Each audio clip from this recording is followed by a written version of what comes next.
It's all period. This isn't just for authenticity, which SOSCAN strives hard to ensure, but also for safety. Watch the officer, cover your ears, leave a gap at the back.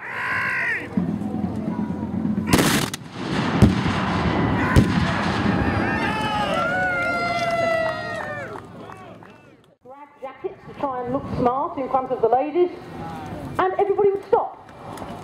And then once the ladies had gone, they'd go back to killing each other.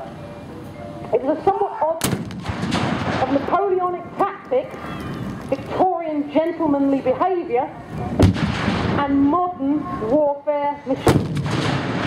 We have the cannon, tobacco, and the North is missing out. The South doesn't want to take over from the North. Most civil wars, each side says they want to run the country.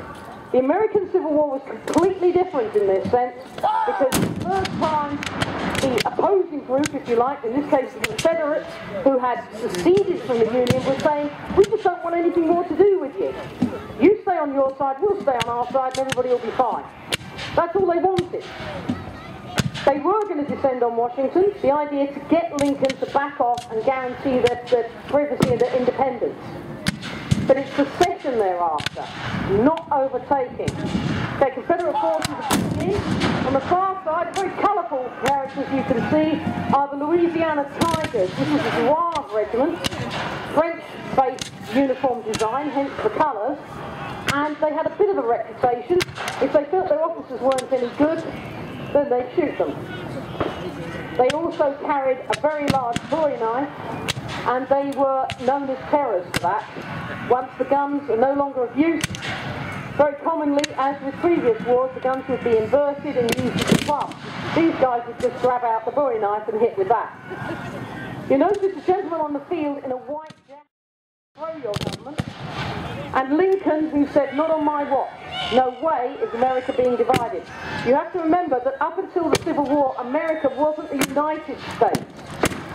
It was a loose confederation of states with common backgrounds, and those commonalities were fading. The Confederates are moving in, with the skirmishers on the far left, the officers with their swords leading the way. They have a pistol. Your average man carrying a gun which is 8 to 12 pounds in weight. Confederate forces rushing forward, trying to take the position. That cannon is going to be taken. The artillery are trying to defend it because a cannon is worth a brigade. You can do some serious damage with that thing. But the Confederates have managed to take it. Union being forced back. The musketeers prefer to fire by full files. And whilst this does not have the dash and the impact of a full gallop charge, what it enabled the parliamentarians to do at various battles, such as Marston Moor and Naseby, is to control their horse such that when they had managed to drive an element of the royalist horse from the field, they could turn some of their cavalry in on the infantry in the centre. So the cavalry detachments moving forward to engage each other, the musketeers.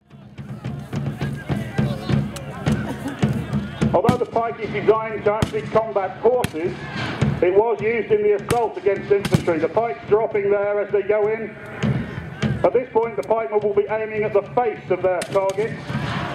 But as these large blocks crash, inevitably the pikes get forced upwards, and what appears to be a large rugby sum. And the parliamentarian musketeers now, it's their turn to be surrounded by cavalry, but they've turned onto the command group in the centre.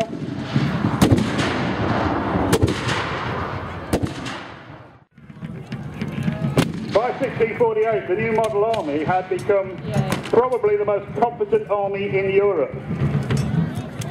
It was well officered. Officers were promoted on merit, not by social rank.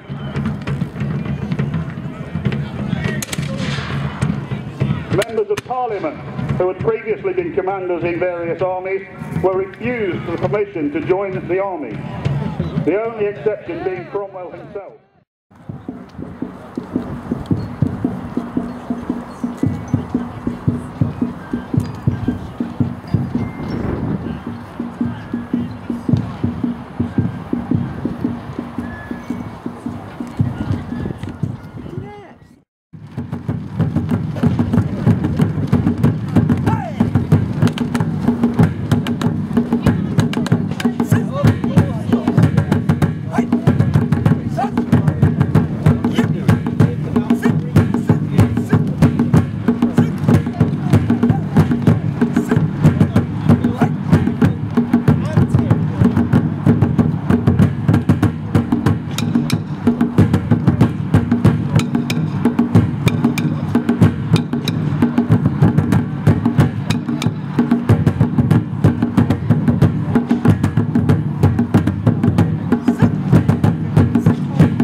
Yeah, it has.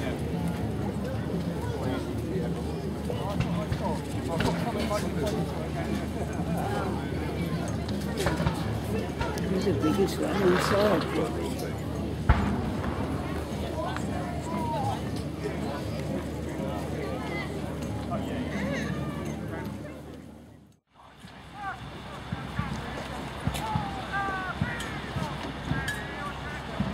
Well, I've been a present day and here is straight and